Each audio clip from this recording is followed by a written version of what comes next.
Hi, Bethan. Welcome to the Curious Neuron podcast. Well, thank you so much for having me. It's exciting. I was excited to speak with you because first we connected. I'm so happy you reached out and we chatted. And it took all but 2.5 minutes to really get to know you and to see how passionate you were about this topic that we're going to discuss today and how much knowledge you had. I think this topic is really going to help a lot of parents. So I'd love for people to get to know what you do a little bit more. Okay, so I'm Bethan. I'm a mum of three. I'm a psychotherapist. I live in Ireland and I've been a psychotherapist for a while now, but I guess I started off working in addiction and I've been working with people for about 20 years. But really, it was the becoming a mum of three bit that Mm. took me on the wildest ride of my life. I had no idea that these tiny people would reflect back to me the hardest parts of me. And one day I realized it's not them, it's me. Mm. So now I run an online therapeutic parenting community, the Can Parenting Club, and I support parents to be the change their children need. Because when I Mm. was a mom, nobody told me I could be when I first became a mom. Mm. And I really wish someone would have just said, "But you're the change." I say, "Okay, sounds like a lot of work, but I'll do it." It is, Mm. and it's intimidating, right? But I think that we need to hear it a lot more. And even while we're expecting our first child, to hear that, because even for myself, I think I went in this sort of parenting life confidently saying, there's a science of emotional learning for myself. That's what I knew. And I'm like, I know how to do this. And things are well or good in my life and I'll be a good parent. But then it's only when they were about a year and a half, or my firstborn was, that things became difficult. And that's when I had to regulate myself a lot more and realized that I didn't have those skills. And the less regulated I was, the more dysregulated she was. And that's what happened with my second and my third. I do agree with you that we do have to start the work on ourselves. So that phrase that you mentioned that I said I've heard, similarly on my end is, what is the one thing I need to know as a parent? And what I've heard on my end is like, it's the constant asking how I can help my child. Like, what can I do for them? And the answers to those two questions comes back to us. What do you answer to parents when they ask you that? Oh, well, I first of all, I asked them to steady themselves. I Mhm. say, te- put stones in your pocket, guys. Tether yourself for this. I say, well, guys, the answer is you. Mm. Because here's the thing. There, I, I always think that parenting isn't really about children. It's about That's true. parents and how we respond to what's Mm. going on. So within that, we have to fall into this imperfection that we are, because then that allows children to fall into the imperfection of them. And in brackets, I put totally perfect as well. Mm. It's like this ability to just get that, guys, the more that you respond by being the person and parent that you want to be, that is the change for your child. They're not going to stop having these big emotions. They're not going to stop um, doing all the things that you get embarrassed about. Or, Mhm. you're at a toddler group and my kid just hit another kid on the head. They stole a toy they wouldn't share. They, weed in the corner and they shouldn't. All the stuff that parents go like, that's the time that our kids need us to totally love them Yeah. without shame, without fear, without guilt. And then that comes back to, but did you experience that as a child? Because if not, you're relearning the language of parenting. And herein where the fun lies. Well, that's what is difficult, right? So I would argue that there are people that don't have that insight yet, haven't realized that it's time to start the work, and that there are some that have realized, but then the question is now what? Where do I begin? And Yes. so let's say in a couple, there might be these two sides. Where do we begin if our partner hasn't realized that they need to start the work? And if we've realized or our partner has realized, how do we begin the work? Yeah. Well, a couple of things. First thing, I send the dads to your work Mm. because it's like the language that people talk. So generally my experience is that the dads are more into the logic and the numbers and the show me the statistics. Mhm. Show me the evidence for this hippy dippy stuff you're Sure. talking about, Bethan. So I say, no problem. Hold on There right there. is. And I do this with total love and compassion because I Mhm. was that parent. Mhm. I didn't know I had to change. And then and then say, and then another thing that I would say as well is, what kind of relationship do you want to have with your child? Mm. Fast forward 5 years, 10 years, 15 years, 20 years. Because so many of the times when I meet the dads, they say, I wish I had a better relationship with my mom, with my dad. And I say, great, now's your time to do it with your kid. Now is your time. And then say maybe with the people who've started their work already, and they're kind of like, okay, right, I know it's me. What do I do? I say, well, the first thing you have to do is develop self-compassion. Yes. And I say, and for a lot of people, that sort of comes with all these myths about being weak and hippy Mm-hmm. dippy and airy Mm-hmm. fairy and all this like, Mm-hmm. yucky kind of stuff. And I say, well, here's the thing. Imagine that you had a voice inside your head that was always on your side, that totally understood why you find life really hard and is really committed to helping you and will never go away. And you just have to imagine it. You don't have to believe it, just imagine it. Because wouldn't you love your kids to have that? Wouldn't you love your kids to know that, like, whatever they do, there's a part of them that'll help them get through? And that will only happen if we really, really genuinely start developing that within us. Mm-hmm. If somebody does struggle with that self-compassion piece, and I agree with you, I think it is one of the most important ones. And I had spoken to a researcher out in Europe, and he also said if there's one thing every parent can work on, it's their self-compassion. How Mm. can we Is there some sort of journal prompt that we can have every day that just comes back to, or helps us come back to that like that compassionate voice inside our mind? Because I know that many of us do struggle with a lot of that negative self-talk. So how can we slowly make that shift? Yeah, I mean, and it's huge. And I think the thing about compassion is it's not making the critical or negative self-talk go away. It's Mm, kind of like creating a seat at the table for all the voices. So that's like the first thing to say is like you can be critical and you can hold yourself in a compassionate mind as well. Like it's all mm, possible. So a couple of things. First thing I say to people is, well, what advice would you give a friend? mm, What would you say to a friend about all these awful things you're imagining about yourself? Right. And can you practice in some way saying those things to you? And even that might be a step too far for people. So, what I say is that that's okay.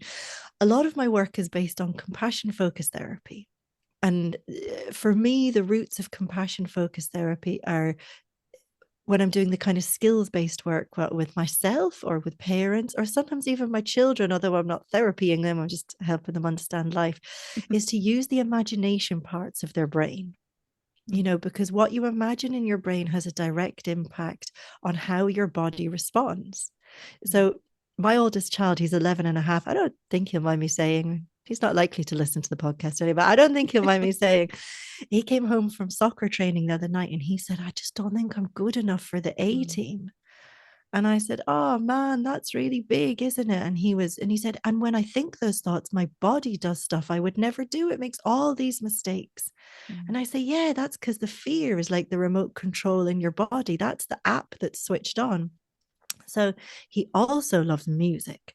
And I say, when you play your guitar, imagine to me how this morning you played that riff. And he's like, yeah. And I say, well, and he said, oh, that feels better.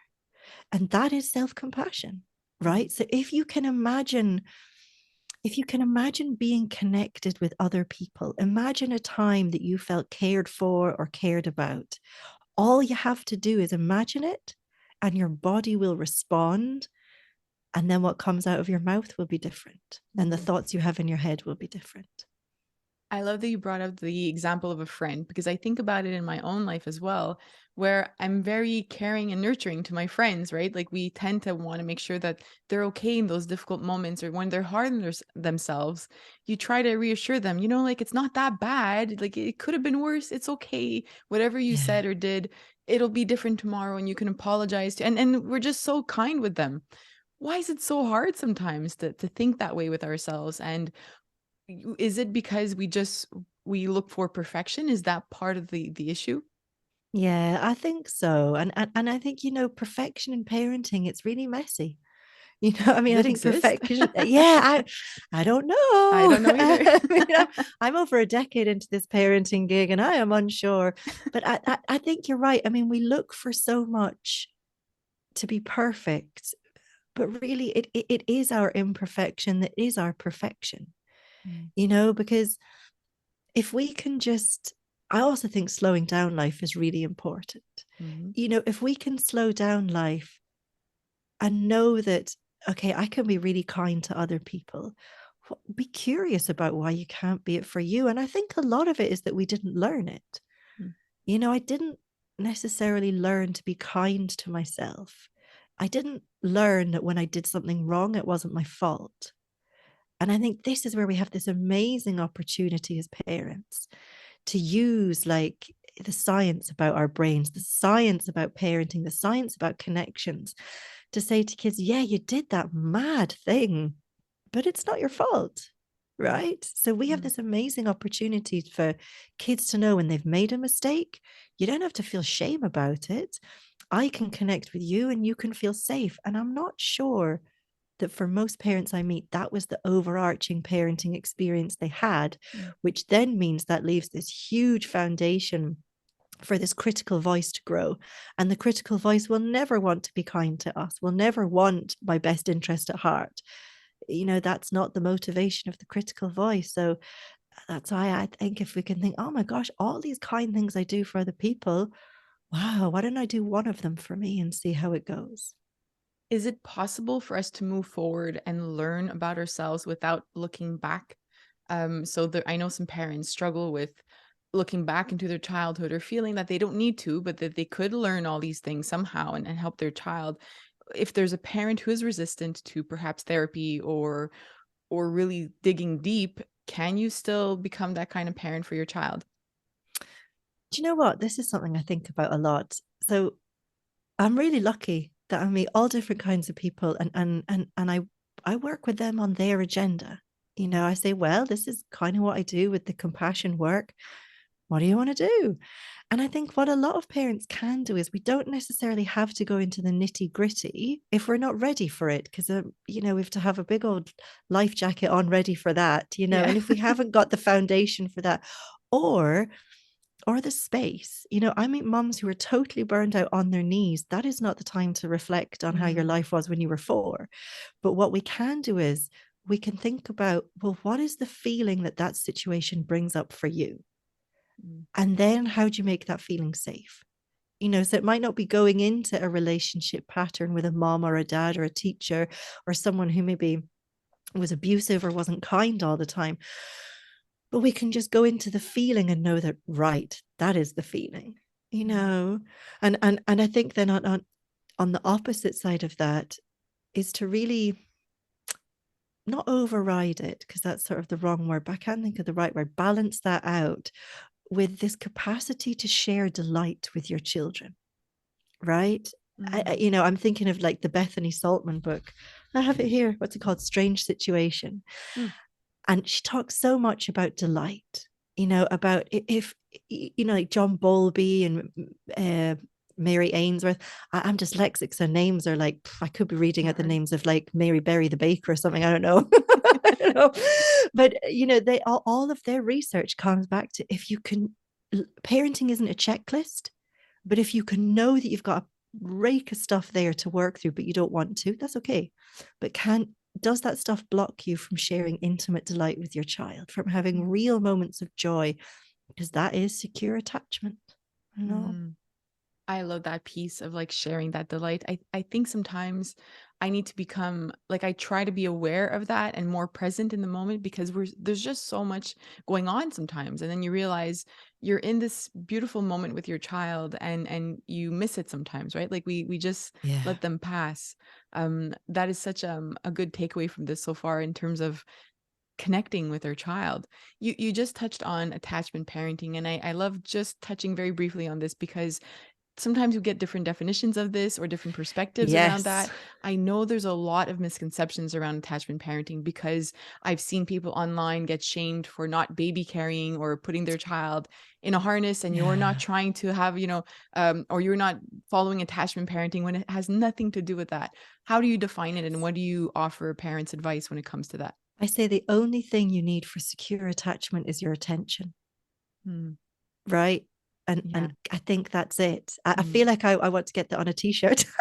That is a good t-shirt. I'd probably have to get the copyright off someone for it, though. I don't know. Yes. So then I kind of, maybe because of my dyslexia, I see things in patterns a lot, right? And I think of attachment as a bit of a triangle. So the attention from the parent comes with you at the very top of this kind of pyramid, you know, and you kind of have to look out and you say, well, what is getting my attention?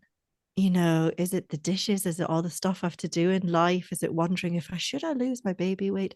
Or what are the things that are getting our attention?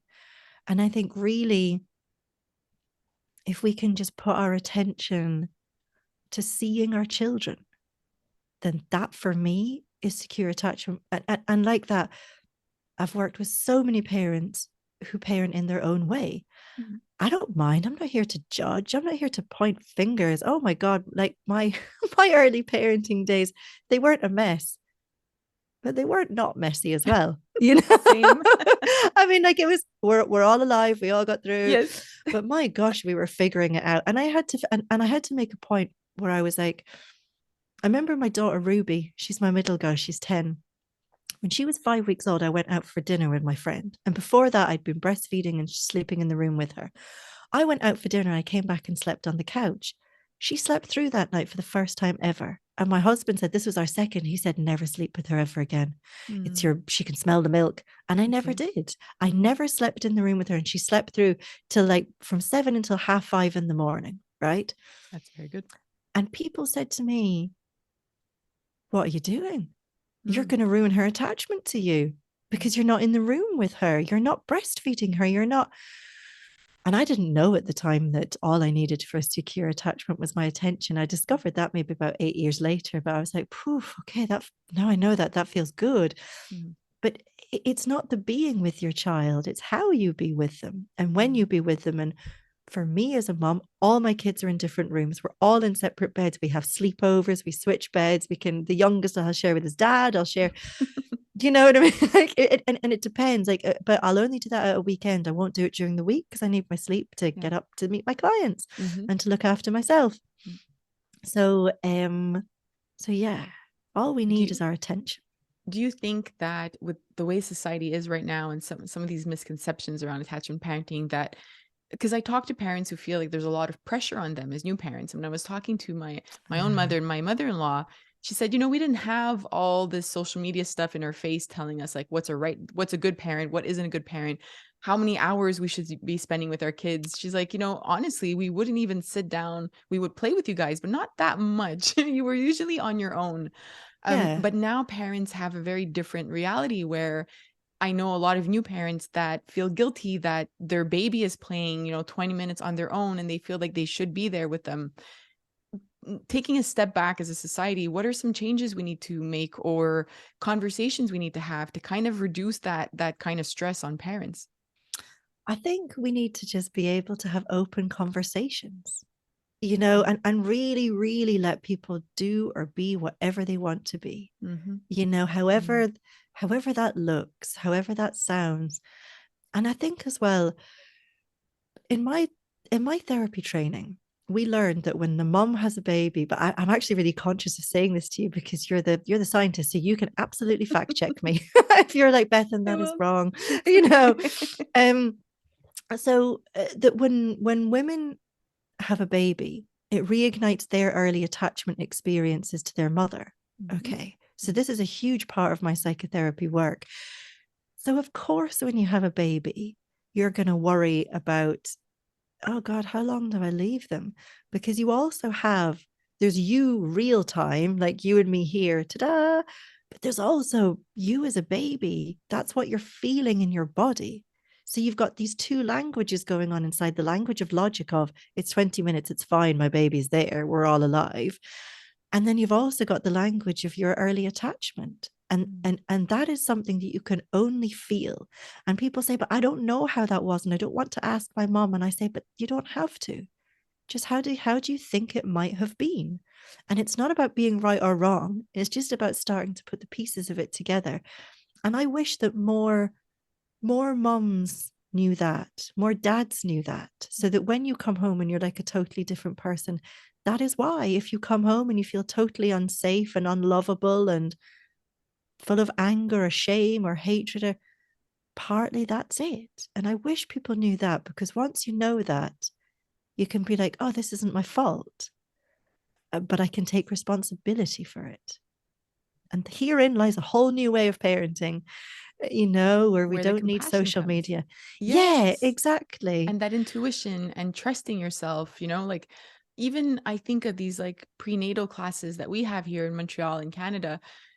We never had these discussions. I feel like a prenatal Yeah. class should just be some sort of group discussion that happens weekly, and there aren't any wrong ideas or questions or bad questions, to just have these sort of conversations, because then in that moment when you're questioning why a crying baby triggers you, or why you have so much anxiety to put your baby down, which is what I experienced, and being Yeah. separated from your child, just I would, my brother-in-law and his wife just had a baby recently, and I keep reminding them like how it's okay to have space, like just being attuned with your needs and your child's too. But there for myself, there was that moment of like, if I am not with them, I'm a bad mom. And now, like hearing what you're saying, it really makes sense. Our parents did their best, and they parented the way that they had learned too. But I know that from my parents generation and their parents, my grandparents, that there was a lot of like, let your baby, leave them alone, and just let them be. Like my grandmother would get mad at me when I was holding my 2-week-old baby, saying, no, they need to become independent. If you let her cry, she'll know how to soothe herself, and Oh. stop holding her. But she was 2 weeks old. And again, I had that anxiety of like not being with her. But so many complicated things that lead to doubt and not trusting yourself and not knowing what you're doing or thinking you're doing it wrong. Yeah, that word doubt, that really struck with Ooh, me. yeah. I remember that feeling of like, I can't be without. When I had my firstborn, we lived in this apartment. It wasn't tiny, but it wasn't huge. And I remember like I'd go to the toilet or I'd go and have a shower, and then I'd be crying because I didn't want to be without him. And then I'd go into him Same. and I'd be like, I also can't be with you either. And I remember standing in the hallway being like, where do I be? Where do I Mm, go? mm. And like that, I'd worked in homeless services, addiction services, suicide prevention. I was like, I am going to be a great mom. I am at the cold face of pain all the time. Poof. Well, Very different. yeah, yes, apparently not when it's your own life, Yes. And I feel, and I think that if I feel that this stuff would normalize so much of what parents go through. Mm, And it's funny when you say then about your grandma, because I think of my mom. She was born in 1950, and her mom had the Second World War had only finished 4 years before. My mm, mom remembers rationing when she was growing up. It's almost kind of like a huge luxury, mm, right? All these conversations we can have, all of these mm, um the research. But I wish there was like, my passion is community, and I wish there was like grassroots on the ground mm. support. That would be my dream. I agree with you. And I think that it would help us feel less lonely, because in those moments where you are doubting yourself as a parent, or you are feeling like you can't put your baby down, like that sort of in between that you felt, I had Yeah. experienced that as well. And there's nowhere to go, because it's not like you're going to speak to your friend about it. In my case, anyways, it's like, how are you? People would ask you with the new baby, oh, I'm fine. Everything's fine. The baby's fine. The baby's nursing. The baby's not sleeping, whatever it is. But we Yeah. don't talk about those things. We don't talk about those moments where we feel that everything is not going well and we're failing completely as a parent. In those moments of just, it's about emotions, like your baby's crying, and like you said, do I go to them? Do I not? I don't feel like it, but I do. But that's so hard Yeah. and so lonely to experience that. Yeah, Mm, absolutely. And mm, it's making me think like I get invited to a toddler group locally where we live. They've sourced some funding, mhm, and I go and I chat to them, and I mean, like, their mom's in the toddler phase. One year, one day I went in and said, guys, I've cleaned my teeth and washed my face today. I just want you to know it gets better. And they were like, I love wow, Yeah, wow. amazing. It's a Amazing. luxury. Such wisdom. I know. It's a good way to start. Wow. And but sometimes I just talk to them like this, because they don't really have much to say. They've probably got loads to say actually, but it's a noisy. They've got to look after their kids in that moment, and I try and talk about this stuff and the dark depths. And also remind them that actually, like the journey that I've been on, you've been on, all mothers go on. Mm. I often see parenting as like everything is a bit of an initiation, so like there's the initiation to the next level. Mm. And actually, when you go through the pain, when you go through the hurt, when you go through the total lostness, that is the gift that you then offer your kids. Because then you don't have to say to them, hey, I know what it's like to be lost, guys. Don't worry about it. But you know, in your heart, you have a body memory of and a brain experience of, I've been through loads of pain. I can help you through pain. And Mm. that's invaluable to help our children. Mm. It really is. So now, if a parent has been listening to our conversation and really feels like they connected with this and want to start doing the work, what would be the next steps for this parent? Are there certain um, thought activities they can start doing with, Okay.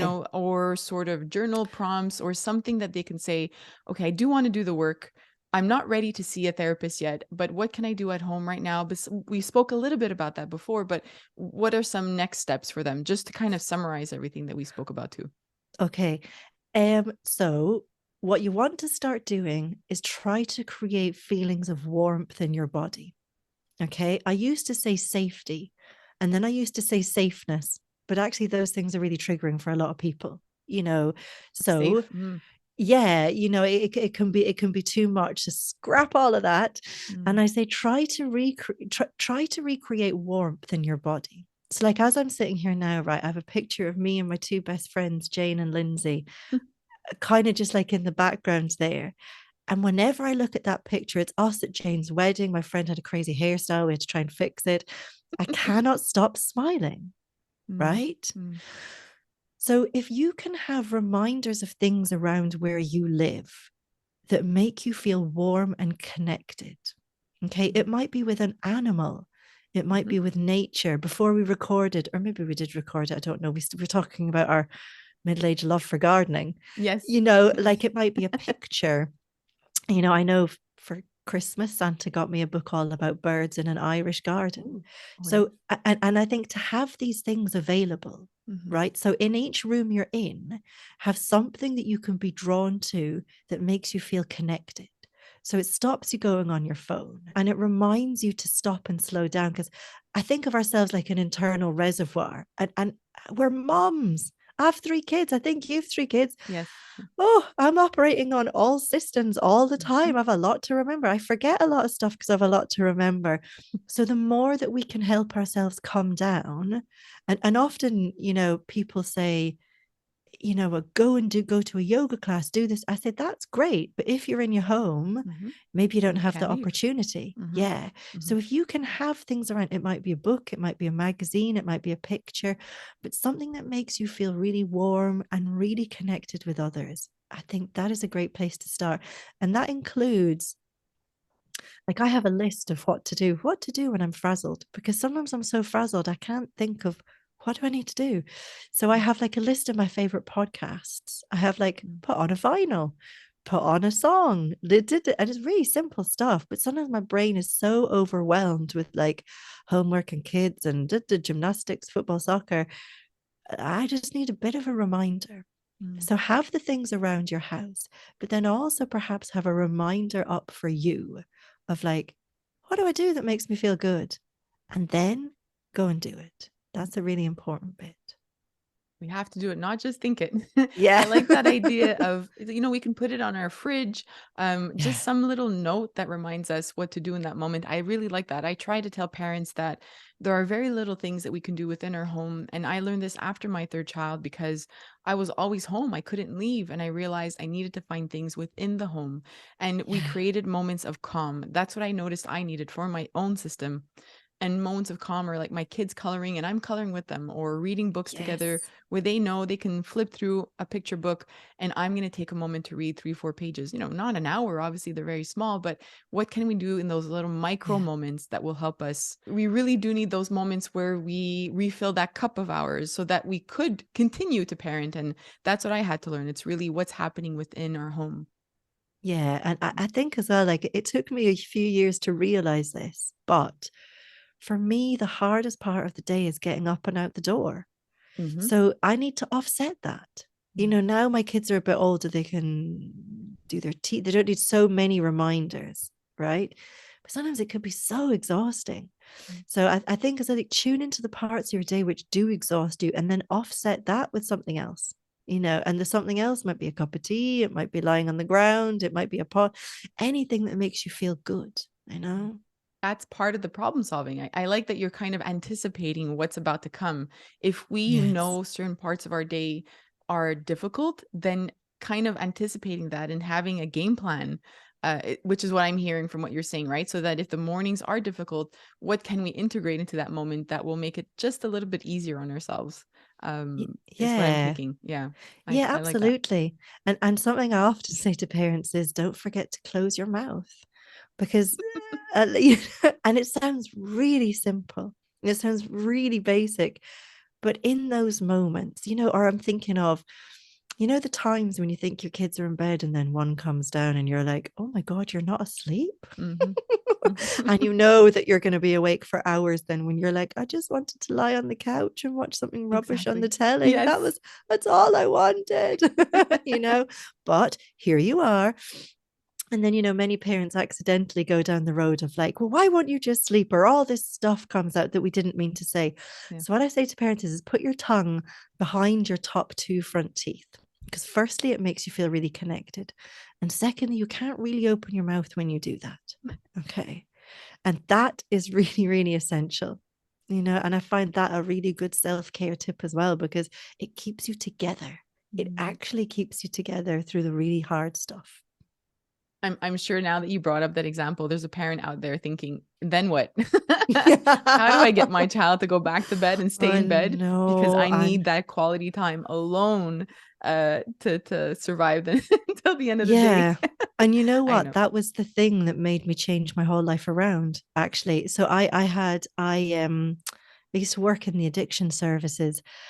And then when my third was born, he was quite unwell and he cried for 18 hours a day. I mean, Wow, and it was that fine is up hard. until one day. We're about a year and a half in, and I phoned my husband, said, today's the day I can't do this anymore. Mm. And he was like, I'm coming home. I said, great stuff. He understood. Mm, But for me to have the capacity for the child being awake that much, I needed to quit my job. I needed to learn how to live off a lot less money. Not that I was earning mm, squillions before, but mm, there was one less income coming into the house. yeah. And I think this is like a whole other podcast for you, maybe. Mm, It's like a really big question, isn't it, around women, mhm, women who work, women who are passionate about their work, but also don't have the capacity to do everything. Like I always say to parents, it's the quality, not the quantity of parenting that you're doing. Right. mm, And for me, the quality was getting smaller and smaller the more I was trying to manage a baby who was awake 18 hours a day, and a mom of other two, and work in addiction as well. It's still, but there is no, not that there's no winner in it, but it's a hard thing. So I had to quit and I had to change my life around, and We here I am, often I guess. feel, and there's a reason for everything, right? Like even for myself, I left research at the university, and I remember that transition. I remember it was so hard because part of me felt like I was quitting and failing at something because I was letting Yeah. go, but I don't see it that way anymore. I took something and created something, Yeah. from nothing, and we all figured out a way to, to do something that we loved in the end. And I think a lot of there's a few moms that I've spoken with who question, like, who asked me, what did you think of before leaving work? Or, what made you decide to leave work? And how do you regret it? And I have zero regrets, Yeah. no regrets at all. But everybody has their different path. Thank you for this conversation. I wish we can talk more. We're gonna have to cut it into different episodes for sure, because like you said, what you just brought up now, I think we can have an entire episode on Yeah. this. I Yeah. just I know you mentioned compassion focused therapy. Just in Yeah. case some are questioning what that is, can we just define what that is, and how it's different from what we usually hear in terms of CBT or cognitive based therapy? Yeah, so compassion focused therapy is creating an inner ally, right? So there's two wisdom behind it. One is that we all suffer, so it's turning towards your suffering, and secondly, it's being committed to doing something about it. It works differently from CBT. With my Mm-hmm. dyslexia, I always call it CBD. Mm. But but it is also different to that as well. But it's, Very. so it's different from CBT, because with CBT, it's like you're talking to the same version of you. So at the beginning, we spoke about like pulling the seats around a table, you know. So it would be like, I have my anxious voice, my angry voice, my shame voice, my guilt, my fear, all these different voices. But now I have a compassion voice.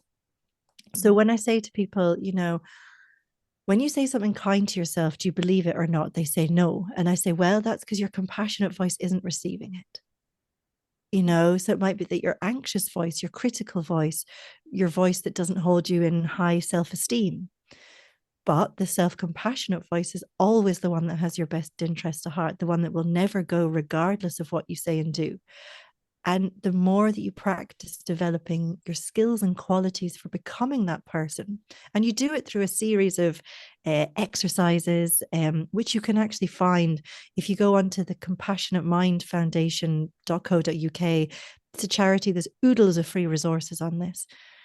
But it's knowing that the information lands on a voice that can receive it in your head, rather than the one that's maybe critical or anxious and doesn't want to receive it. Does that make sense? I find it tricky to describe sometimes. It makes sense. If there are questions, anybody can write into Curious Neuron at info@curiousneuron.com. I think what perhaps I will do is take some of this information and create a blog post if you know, Okay. if that's okay with you as well, because Yeah, of I think this course. is something new that we're learning about and that can help a lot of parents as well. So thank you for that. Is there any way you mentioned a group? Is this something that anybody is this just local, or and I know we have some people from Ireland that listen as well. Who can join and Ah. how can we learn more about the work that you do? Oh, go to my website, BethanO'Riordan.com. But the Calm Parenting Club is for any parent. I'm there. It's in an app away from social media. You can ask questions whenever you want to. And there's a play therapist. There's a monthly, not like a Q&A, catch up, whatever you want from me, where I do compassion workshops, but there's also a play therapist there. Once a month there's a Q&A with a play therapist, because I don't know what it's like with you, but over here there's like a wait list for a play therapist is like 6 months to a year. And I That's really long, yeah. really believe that the greatest therapist a child will ever have is their parent. It Mhm. doesn't mean you have Mm. to be their therapist, but I say to parents, say to me, will you work with my child? I say, I could do, but I meet them for an hour. Imagine if you could have the same acceptance of your child that I will have in that hour. Mm. And it means working through all of our default mode, all of our kind of stuff.